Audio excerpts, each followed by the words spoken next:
There's nobody in Rivers State today, except you are very wicked, except your DNA is wickedness, that will not be happy with what we have done.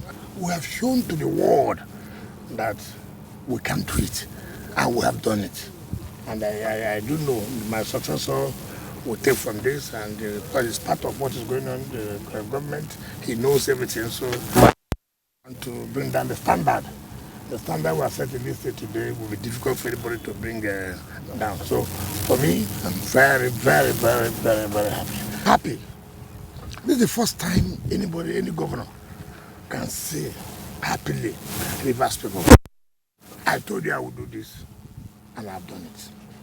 Let anybody say one promise I made and I've not been able to fulfill. Is it Transcriber Road? Go and see. Is it Sabo Kono? Go and see. Is it Abuda Duare?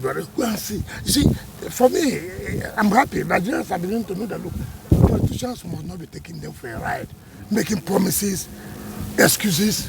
When it's time to fulfill, you give them excuses. This period now is, what do you have? What have you given to us? It's like in Rivers State today. What's our campaign? Rivers people, have we delivered or we have not delivered? Not people coming to tell Rivers people, oh, I will do this. No. I was a minister. What did you bring to your people? What you are bringing to your people is somebody whom you connive with to carry our money to be governor. Rivers people will say no. They will not agree. So everybody, operation, show your work. What have you done? What have you given to Rivers people? I have done that. PDP have done that. So we have, as far as I'm concerned, our contract to Rivers people, we're happy that we have fulfilled our own part. And Rivers people are happy. You can imagine how peaceful this state is. Anywhere. Anywhere.